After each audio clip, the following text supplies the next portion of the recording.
Hello bull trackers, चारों तरफ किस तरीके का माहौल बना हुआ है आप देख रहे हैं। गंगा में लोग बह रहे हैं, लोग दवाइयों ऑक्सीजन के लिए भटक रहे हैं, लॉकडाउन लगा हुआ है, काम धंधे ठप पड़ गए हैं। जिन लोगों के ऊपर ये पहाड़ टूट रहा है वही इसको समझ सकते हैं, हम तो सिर्फ मन की बात ही कर सकते। और जिनके ऊपर ये पहाड़ नहीं टूटा है वो कब तक बचे हुए हैं ये भी कोई दावे के साथ नहीं कह सकता। लेकिन मार्केट को कोई फर्क नहीं पड़ता। मार्केट में थोड़ी बहुत गिरावट तो हमें देखने को मिली है लेकिन कुछ खास नहीं। तो क्या कारण है कि मार्केट इतना रेजिलिएंट है? इस वीडियो में हम देखेंगे कि आगे मार्केट में क्या हो सकता है और क्या है मार्केट के रिस्क, कंसर्न्स और अपॉर्चुनिटीज। दोस्तों, पिछले साल जब ये पैंडेमिक शुरू हुआ तो हमें ऐसा लगा कि ये कुछ ही हफ्तों में शायद खत्म हो जाएगा और हमसे ऐसा कहा भी गया कि 21 दिनों में हम इसे हरा देंगे। इसके बाद हमसे तालियां बजवाई गई, थालियां बजवाई गई और मंजीरा बजवाया गया। लेकिन पैंडेमिक आज भी जाने को तैयार नहीं है। अगर हम पैंडेमिक से पहले के इकोनॉमी के लेवल को आज के लेवल से कंपेयर करें तो हम पाएंगे कि इकोनॉमी अभी भी उस लेवल तक नहीं पहुंच पाया है। लेकिन मार्केट कि जो वैल्यू आज के दौर में होनी चाहिए उससे वो काफी ज्यादा आगे निकल गया है। देखिए दोस्तों, मार्केट जो होता है वो रूथलेस होता है। उसे फर्क नहीं पड़ता कि कौन जी रहा है कौन मर रहा है, उसे सिर्फ मुनाफा चाहिए। और देखिए, लोग बिना ऑक्सीजन के मर रहे हैं लेकिन मार्केट क्या ढूंढ रहा है? मार्केट उन स्टॉक्स को ढूंढ रहा है जिनकी जो कंपनियां ऑक्सीजन बनाती हैं ताकि मार्केट उससे इन्वेस्ट करके उससे मुनाफा कमा सके। क्या ये सही है, गलत है? मैं इस पर कोई टिप्पणी नहीं करूंगा, ये हम सबकी अपनी सोच का मामला है। लेकिन मार्केट की यही जो इनसेंसिटिव और इनह्यूमन साइड है वो मुझे पसंद नहीं है। तो आइए सबसे पहले देखते हैं कि बाजार में हो क्या रहा है। दोस्तों, अगर आप पिछले एक महीने में इंडेक्स का परफॉर्मेंस देखेंगे तो लगभग सारे इंडाइसेस पॉजिटिव में रिटर्न दिखा रहे हैं। सिर्फ एफएमसीजी ही एक ऐसा इंडेक्स है जो थोड़ा बहुत घाटे में 1-2% में रहा है। और इसमें जो स्टार परफॉर्मेंस रहे वो है मेटल्स एंड मीडिया।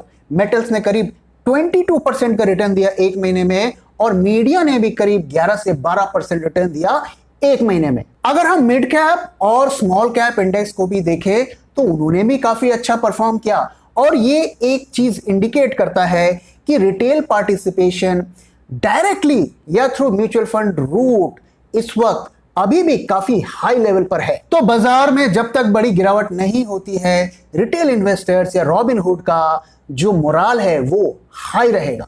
तो आइए बात करते हैं कि बाजार में कंसर्न्स क्या हैं। देखिए दोस्तों, जो सबसे पहला कंसर्न है वो है इन्फ्लेशन का। दोस्तों, अगर आप मार्केट्स को ट्रैक कर रहे हैं तो आपने देखा होगा कि पिछले हफ्ते कुछ दिन हमने देखा कि यूएस मार्केट्स में और यूके मार्केट्स में काफी गिरावट हमें देखने को मिली और उसका कारण था इन्फ्लेशन से रिलेटेड कंसर्न। हालांकि उसके बाद हमें अच्छी रिकवरी भी उन मार्केट्स में देखने को मिली। तो इन्फ्लेशन का कंसर्न आखिर है क्या? दरअसल डर यह है कि अगर इन्फ्लेशन यानी कि जिसे सरल भाषा में हम महंगाई कहते हैं, अगर महंगाई बढ़ेगी तो क्या होगा? सेंट्रल बैंक्स को इंटरेस्ट रेट बढ़ानी पड़ेंगे जिसकी वजह से इकोनॉमी की रिकवरी डिरेल हो सकती है। और उसका एक परिणाम यह हो सकता है कि emerging markets which includes India, वहां से भी पैसे को निकाल कर लोग डेवलप्ड मार्केट्स में ले जाएंगे और वहां पर फिक्स्ड इनकम सिक्योरिटीज में इन्वेस्ट करेंगे ताकि वो सेफ्टी के साथ ज्यादा रिटर्न को कमा सकें। अगर आप एफआईआईज की फिगर्स को ट्रैक कर रहे हैं तो आपने देखा होगा कि एफआईआईज लगातार सेलिंग कर रहे हैं।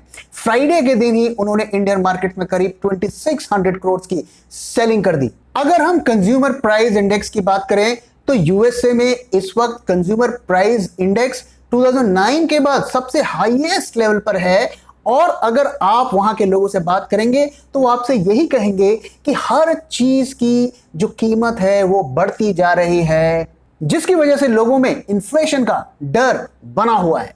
अगर हम इंडिया की बात करें तो इंडिया में भी आपने जरूर नोटिस किया होगा कि ज्यादातर जो मटेरियल हैं उनकी कीमतें बढ़ रही हैं और काफी तेजी के साथ बढ़ रही हैं। लेकिन मजे की बात यह है कि जो इतने प्राइजेस बढ़ते हुए हमें दिख रहे हैं अपने देश में, वो इन्फ्लेशन के फिगर्स में नहीं दिख रहे हैं। दूसरा जो कंसर्न है वो है फियर ऑफ स्लो डाउन, और इससे रिलेटेड मैं कुछ डेटा पॉइंट्स आपके साथ शेयर करता हूं। दोस्तों, अगर आपने अप्रैल के महीने का आप अगर फ्यूल कंजम्पशन का डेटा देखेंगे तो वहां पर आप पाएंगे कि डीजल और पेट्रोल के खपत में गिरावट देखने को मिली है। पेट्रोल में करीब 4% की गिरावट देखने को मिली है और डीजल के कंजम्पशन में 10% की गिरावट हमें देखने को मिली है। और आज यानी कि अप्रैल के महीने में जो हम कंजम्पशन कर रहे हैं वो 2019 के लेवल से भी कम इस वक्त चल रहा है। अगर हम गूगल्स मोबिलिटी इंडेक्स की माने तो वहां से जो हमें इंडिकेशन मिल रहे हैं कि ग्रोसरी कंजम्पशन में भी गिरावट आई है और इस वक्त वो अगस्त के लेवल से भी नीचे जा चुका है। एक और इंडिकेशन जो स्लोडाउन का है वो है rise in auto debit default. दोस्तों, आप जानते हैं जब भी आप कोई ईएमआई लेते हैं या लोन लेते हैं तो आप यूजुअली बैंक के साथ एक ऑटो डेबिट की फैसिलिटी को सेट कर देते हैं और एक महीने के एक पर्टिकुलर डेट में आपका पैसा वहां से डेबिट हो जाता है।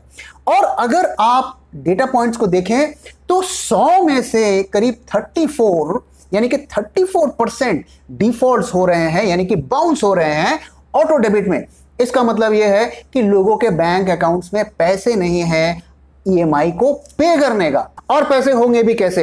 दोस्तों, आप देखिए, जिन लोगों के यहां कोई भी एक फैमिली मेंबर अगर कोविड हॉस्पिटल पहुंच जाता है तो उसकी लाइफ की सेविंग वहां पे चली जा रही है। और हालत यह है कि हॉस्पिटल्स के पास इतना ज्यादा कैश आ गया है कि वो नई काउंटिंग मशीन्स के ऑर्डर कर रहे हैं। इतने नोट उनके पास आ जा रहे हैं कि वो उन्हें गिन भी नहीं पा रहे हैं। एक और स्लोडाउन का इंडिकेटर है कि जो बैंक के जो क्रेडिट जो देता है, यानी कि लोन्स देता है जो बैंक पब्लिक को, उसमें गिरावट देखने को मिली है और हमने अप्रैल में करीब 1% का गिरावट देखा।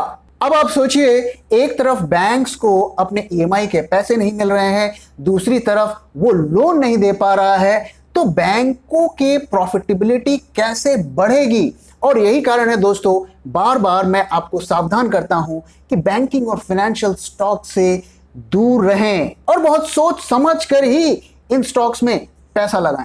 और तीसरा जो कंसर्न है वो है कोविड का। दोस्तों, आप देख रहे हैं कि 3 से 4 लाख के नए केसेस आ रहे हैं और हर रोज करीब 3000 से 4000 लोग कोविड को सरवाइव नहीं कर पा रहे हैं।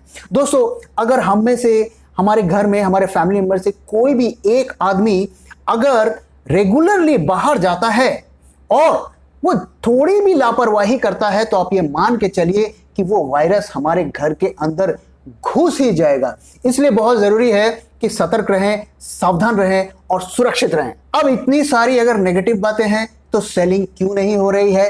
दोस्तों, अगर आप देखें तो एफआईआई दरअसल सेलिंग करना उन्होंने शुरू कर दिया है और अप्रैल और मई के अब तक का डेटा पॉइंट देखें तो करीब 15,000 करोड़ की उन्होंने सेलिंग कर दी है। हाँ, ये बात जरूर है कि वो सेलिंग एक तरफा नहीं कर रहे हैं और काफी कंट्रोल्ड मैनर में वो सेलिंग कर रहे हैं। और हमने इस टॉपिक पर एक वीडियो भी बनाया था कि क्या एफआईआईज इंडिया छोड़ रहे हैं। आप चाहें तो उस वीडियो को रेफर कर सकते हैं फर्दर डिटेल्स के लिए। तो आखिर एफआईआईज कर क्या रहे हैं? दोस्तों, एफआईआईज जो है सबसे ज्यादा जो सेलिंग कर रहे हैं वो बैंकिंग और फाइनेंस के स्टॉक्स में कर रहे हैं।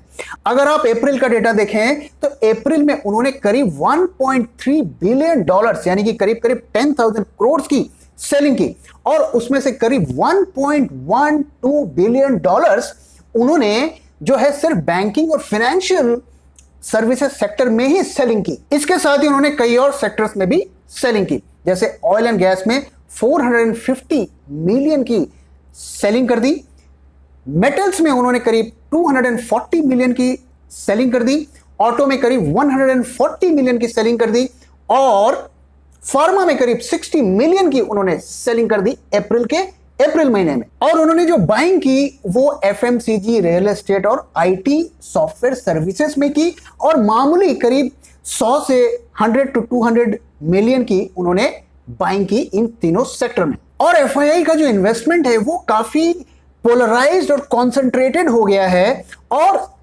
जो उनका 90% इन्वेस्टमेंट है वो सिर्फ टॉप की 10% कंपनी में ही उन्होंने लगा रखा है। और ऑब्वियसली ये जो टॉप की कंपनियां हैं और ये इंडेक्स में कंट्रीब्यूट करती हैं, और ये एक बड़ा कारण है जिसकी वजह से इंडेक्स गिरता हुआ हमें इस वक्त नहीं दिख रहा है। अगर हम उनकी होल्डिंग्स की बात करें तो सबसे ज्यादा जो उनकी होल्डिंग है वो बैंकिंग और फाइनेंस सेक्टर में है, 32.5%। इसके बाद उनकी जो सबसे ज्यादा होल्डिंग है वो है सॉफ्टवेयर सर्विसेज में 13.5%, और इसके बाद ऑयल सेक्टर आता है जिसमें उनका करीब 10% का इन्वेस्टमेंट है। और अगर आप देखें तो वो बैंकिंग और फाइनेंस और ऑयल एंड गैस दोनों में अपनी होल्डिंग्स को कम कर रहे हैं काफी तेजी से। तो दोस्तों मैंने यहां पर एक एफआईआईज की पिक्चर दी आपको कि एफआईआईज दरअसल मार्केट में कर क्या रहे हैं। एक और रीजन जिसकी वजह से मार्केट नहीं गिर रहा है वो ये है कि देखिए दोस्तों, दुनिया में जो पैसा है इन्वेस्टमेंट करने के लिए वो घूमता रहता है। कभी वो स्टॉक्स में जाता है, कभी बॉन्ड में जाता है। अगर स्टॉक में जाता है तो वो अलग अलग मार्केट्स में घूमता रहता है, कभी एशिया में जाता है, कभी डेवलप्ड कंट्री में जाता है। तो मार्केट में जो पैसा है वो घूमता रहता है। इस वक्त पूरी दुनिया का जो ज्यादातर पैसा है वो इक्विटी मार्केट्स में पिछले साल लगा और उसमें लगा हुआ है। तो मार्केट का जो पैसा है वो कहीं ना कहीं जाएगा और उसका जो अच्छा खासा शेयर इंडिया के मार्केट्स में भी लगा हुआ है। लेकिन इसका मतलब ये नहीं है कि वो लगा ही रहेगा या उसमें कंटिन्यूअसली मनी फ्लो होता ही रहेगा। अगर डायनामिक्स बदलते हैं, फैक्टर्स बदलते हैं, तो जैसे पैसा आया है वैसे ही पैसा निकल भी सकता है। तो दोस्तों हमने कंसर्न्स और रिस्क के बारे में काफी सारी बातें कर ली।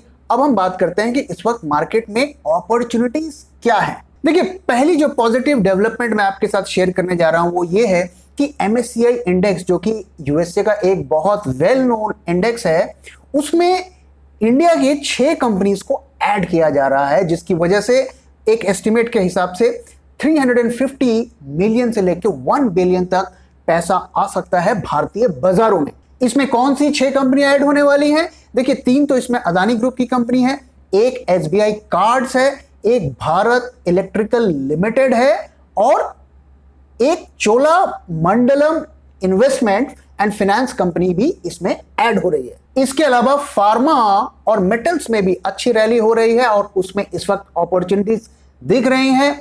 मेटल से रिलेटेड एक वीडियो हमने रिसेंटली ही पब्लिश किया था और उसमें हमने टाटा स्टील को रिकमेंड किया था, जिसने पिछले कुछ हफ्तों में काफी अच्छा परफॉर्म किया। जहां तक फार्मा की बात है तो फार्मा सेक्टर में भी इस वक्त काफी अच्छा हमें परफॉर्मेंस देखने को मिल रहा है। और फार्मा के अगर हम सेल्स या रेवेन्यूज की बात करें तो उसमें करीब 50% ग्रोथ हमें देखने को मिला है। और हम देख रहे हैं कि उसका क्या कारण है। जिस तरीके से कोविड की वेव में इजाफा हुआ है उसकी वजह से फार्मा कंपनीज को एक पुश मिला है और आने वाले टाइम्स में वैक्सीनेशन की वजह से फार्मा कंपनीज को भी एक अच्छा खासा सपोर्ट मार्केट से मिलेगा। अगर आप फार्मा के ऊपर एक फ्रेश वीडियो चाहते हैं तो आप मुझे जरूर बताएं।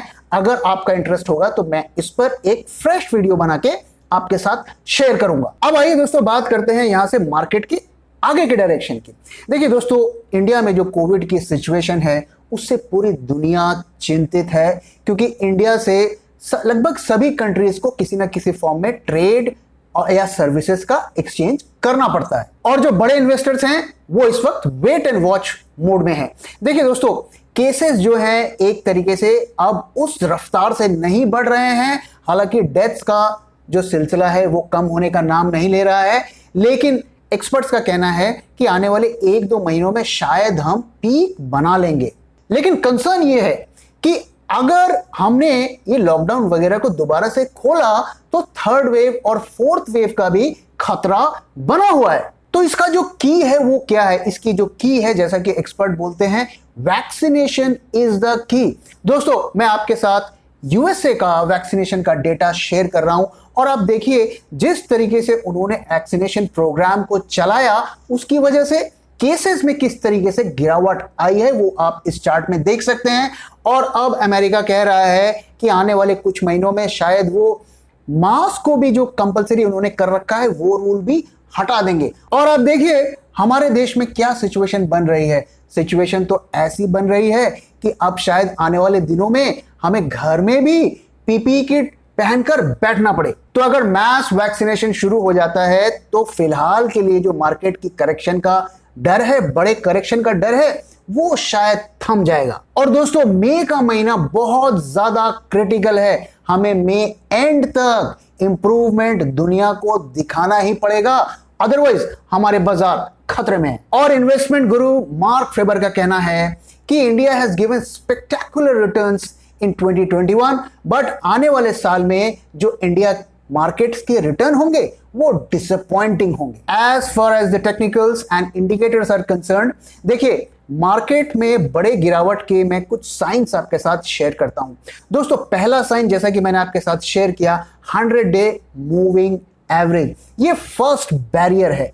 और हम देख रहे हैं कि किस तरीके से मार्केट इस सपोर्ट को लेकर बढ़ रहा है और वहीं पर कंसोलिडेशन दिखा रहा है।